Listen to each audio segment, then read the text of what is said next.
So one of the big debates which we've been having more recently is whether or not you should go ahead and vote for Joe Biden even if you don't agree with him. And in this regard, Kyle Kulinski really got himself into a lot of hot water last night when he put out this tweet saying, quote, "As a left-winger who will not be voting for Biden, I want you to know that I'm 100% okay if you blame me for Trump winning a second term, and I mean it. Blame me, then get to thinking real hard about how you're going to get me to support your candidate next time around. Maybe even ask me and I'll tell you." Now, as you might imagine, this is the kind of tweet which really sent sort of resistor Twitter going, completely crazy, right? We were talking MSNBC folks, we're talking CNN folks, we're talking basically everyone getting really upset. But the sort of main back and forth which we really saw was between Mehdi Hasan and Kyle Kulinski. There was a kind of a long back and forth between them.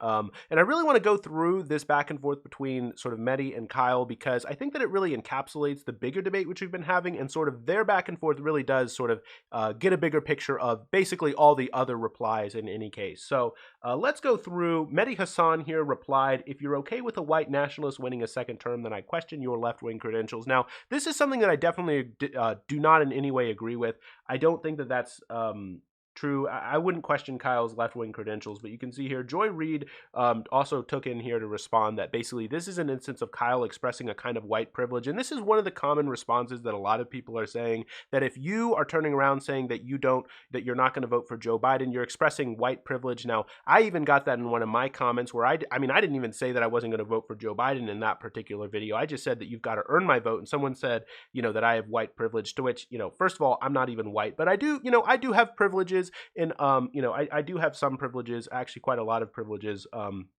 in a number of ways. But this is definitely something that I disagree with, especially when you consider the fact that overall, like, the majority of people who don't vote actually are sort of minorities, largely because they're, sort of excluded and disenfranchised in various ways. And also poor, sort of people who are less well off oftentimes they don't go out and vote. So it's a weird situation where actually the people who feel most alienated are the people who are least privileged. And so those are the ones who don't go out and vote. And in some respects, wouldn't you want to argue that the sort of most privileged position is someone who's willing to take someone who isn't going to offer healthcare, isn't going to offer any protections for climate change, any serious proposals for climate change? In some ways, isn't that the more privileged position? I don't know, but that's sort of the response that people are making to Joy Reid here. Now, Kyle Kulinski then responding to Mehdi Hasan here, saying that this is very flippant and it's and that you are 1,000 times smarter than this comment. If you support a corrupt war criminal rapist president like Biden, then I question your left-wing credentials as well. See, we can all be insufferably smug. And I do agree again there that I do think that Mehdi's first response there actually was kind of smug. I don't think that you can really question Kyle's left-wing credentials. I mean, even though personally I actually am to the left of Kyle, I don't question Kyle's left-wing credentials. And I do think that Mehdi's first response there was quite a bit smug. Now, Mehdi here also responding here, "I don't support him. I oppose Trump, who is worse. You're also smarter than this, and this isn't a beauty contest, and no one is judging Biden in a vacuum. There's a reason Chomsky backs the idea, that even Chomsky backs the idea of a lesser of two evils." Now, Noam Chomsky, as you know, an incredible intellectual, one of the smartest people, probably, one of the smartest people alive, one of the smartest people to ever live. I mean, his work can stand, next to Aristotle and Augustine. I mean, that's how brilliant Chomsky is. And he's an anarchist, a far left-wing anarchist. And, even he is saying, look, you've got to vote for Biden over Donald Trump. And so, it's you can't really question Noam Chomsky's left-wing credentials. So how are you, that's sort of the argument there. Now, Kyle Kulinski responding here, "I oppose Trump as well, hence not voting for him either. I sort of have a principled stance against corrupt war criminal rapists, and both Trump and Biden happen to fit those descriptions." And that's certainly true in many respects. Like, I mean, both candidates, both Joe Biden and Donald Trump, have so many stains against their record. Now, as we go through this sort of conversation, you're going to see what this argument really is about, and I think that it's actually quite interesting. So you can see here Mehdi Hasan continuing on saying, "It doesn't work like that. You can oppose both, and I do, but one of them will end up being president. Who would you prefer that be? Simple question. Biden or Trump? Me, AOC, Bernie, Chomsky, Cornel West all say Biden. What say you, Biden or Trump? There's no option C, sadly." Now, this is where the conversation starts to get interesting. This is where we start to see the real divide in the debate open up, and why some people are taking different positions on the issue. So you can see here Kyle saying, I say I'm done, I'm out, I'm not playing this shitty game, and it turns out that's an option. It's called not voting, and if you spent 1/10 of the energy browbeating Biden to take Bernie or Nina Turner as VP instead of badgering fed up lefties, you might actually be able to get more votes for him. Now, this is actually true, right? Like, one of the things which we're seeing right now on Twitter is that most of these, sort of, you've got to vote for Joe Biden, vote blue no matter who, people are spending all of their time attacking lefties, trying to make sure that they're going to get out and vote for Joe Biden, which, by the way, is not a particularly effective strategy. Like, if you're shaming people and making them, feel like their choices, their values, the things that they view are illegitimate, they're definitely not going to vote for you. So not only is that like particularly ineffective, in my opinion, I also think that like it's actually true. Like, spend more of your energy, spend more of your views, time sort of trying to leverage Joe Biden to move to the left so that then lefties will actually turn around and, at least more lefties might support him. It probably would be a more effective tactic. I really start to agree with this, but we're starting to see the divide between Kyle and sort of Mehdi Hasan really open up here. And you can see it right here. You don't get to be out. That's the point. You'll still be living in America in January 2021. And who do you want? Who do you less want to be president than Trump or Biden? And it's a simple question. I'll wait here for your answer. Now, this is the really big debate which we've been having right now, right? Because Mehdi Hasan is saying there is no opt-out. There is no real option C. Kyle is saying that there is an option C. And this is actually something where I definitely agree with Kyle here, which is that there is an option C, which is to say you don't have to go out and vote. Now, I want to be very, very clear when I say this. That doesn't mean that you opt out of politics, because Mehdi's sort of instinct here, Mehdi's argument here is that, guys, what you have to do is you have to engage in politics. And so the question is, how are you going to do it? Now, you might hear that and be like, well, how do you engage in politics if you're not voting? Well, I think Kyle's point here is that not voting can be a political option, right? Especially if you're still doing other things to push forward your values. Now, because I actually agree, again, I agree with the sort of moral sentiment behind Mehdi's claim here, which is that you have to be engaged in some way with society, with the world,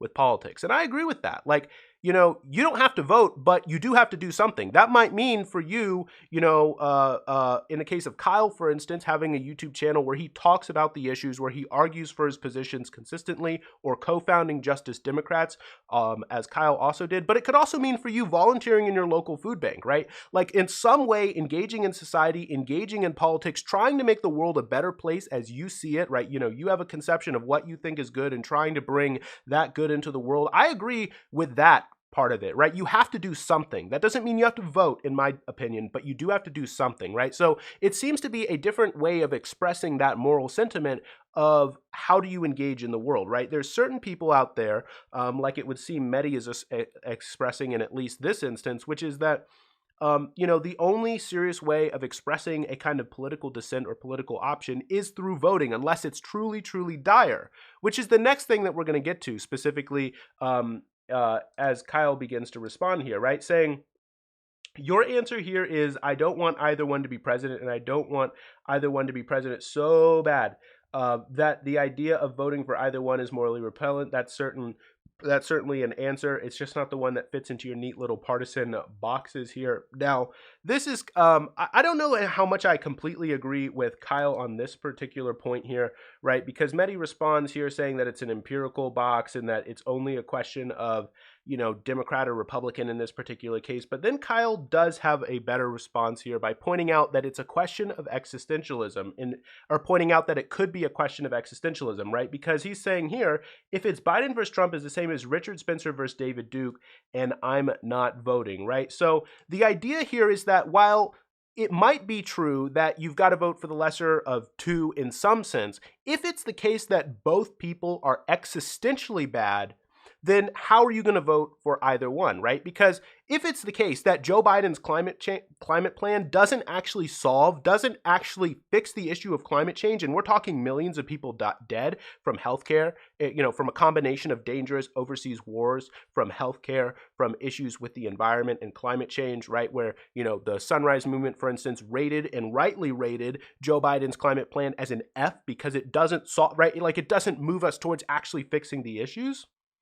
then we're talking about a situation where both Joe Biden and Donald Trump are existentially bad. How are you going to vote for the existentially bad candidate? And that's the point that Kyle Kulinski is making, which is that in the case, for instance, just an example. So in the case of Donald Trump was able to pitch the Hillary Clinton election as existential in the sense that Hillary Clinton, if she won, then the courts, the government, everything is just going to be completely anti-conservative. We're talking about, abortion rules, et cetera, et cetera. That's how he pitched it to the conservatives, to the Republicans across the country. And they said, you know what, we've got to come out. We've got to support Donald Trump because this is an existential election. If Hillary Clinton wins, that's it. America will be changed forever and we're done for. Right? That's how he pitched it. And so they had to come out. Even Republicans who disagreed with Donald Trump, even the people who were like initially never Trumpers, it all broke down, and many of them came out and said, well, look, you know what? I will vote for Hillary Clinton because I will vote for Donald Trump because if Hillary Clinton wins, it is existential. But what if they had seen Donald Trump as existential too, and they didn't? That's the thing here, right? Whereas Kyle is pointing out that for the issues that we believe in as the left, Medicare for all, Green New Deal, free college, et cetera, et cetera, et cetera, et cetera. These are existential issues because we're talking about mounting student debt. We're talking about all kinds of issues, serious and, again, existential. I know I've said that word a million times now. That for these issues, if it doesn't happen, then that's it. We're done for. Dunzo, dunzo, dunzo. How are you going to vote for that kind of evil? Right? It's not just I'm voting for the candidate who is going to do the least harm, as Mehdi Hasan tries to pitch it as. It's also, how are you going to vote for someone who's going to essentially destroy the world as you know it? You can't quite do that. And so Kyle's argument here is actually a lot more nuanced than I think a lot of people are giving him credit for in this instance here. Now, there was Mehdi had another response to this here saying that basically that's not how it works. One of these two are going to be the case. So, you've got to choose the sort of lesser one here.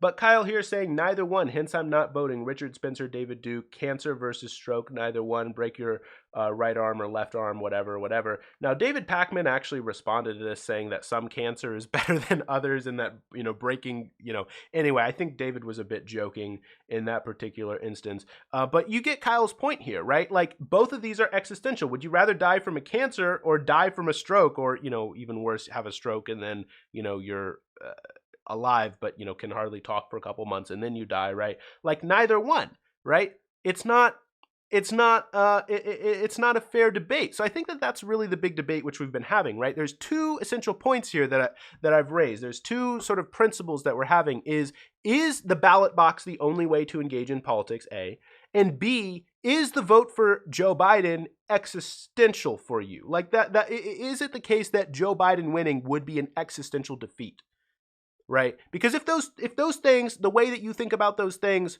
is the way that Kyle's thinking about it, then yeah, you can't vote for Joe Biden, it would seem, right? So those arguments that Mehdi are making wouldn't necessarily apply in the case of Kyle. So anyway, sort of Kyle saying here, I didn't say that they were the same. I said both are beyond the pale. Biden may be better for the courts and climate. Trump may be better on TPP in North Korea. The fact that you think I've come to this conclusion in a facile and irresponsible manner says everything about your assumptions and nothing about my positions.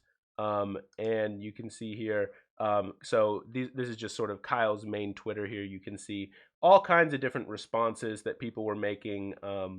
Yeah, I mean, it was a pretty rough night having Mehdi Hasan and Kyle Kulinski going at it. Two people who I actually generally, I do actually like Mehdi Hasan, and I love Kyle.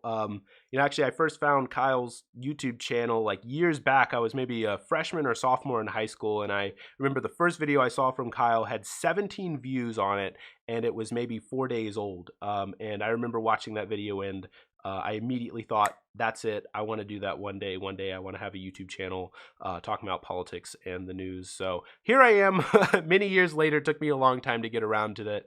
But, Kyle is someone who I really, really respect. And it's sad to see people going after Kyle for really expressing his opinion. As I've said here in this video, I generally do agree with Kyle on this argument in this case. I don't think that you have to vote for Joe Biden. I really don't. And maybe I think what I'm going to do is I'm going to come out with a video on the philosophy of voting. I'm not sure how I want to do it yet. I'm not sure if what I want to do is argue for my specific philosophical position when it comes to voting, when you may or may not be obligated to vote, etc., or whether or not I just want to lay out the various philosophical positions and sort of try to be neutral about it, not tell you which position I hold, and then sort of just go from it that way. So I'm not quite sure how I want to do it, but I do think that that is going to be a video that will be coming out eventually. So if you might be interested in a video like that, make sure to hit the subscribe button so you see it when it comes out. But for now, in general, if you like this video, I'd appreciate it if you hit the like button and consider subscribing. Thanks.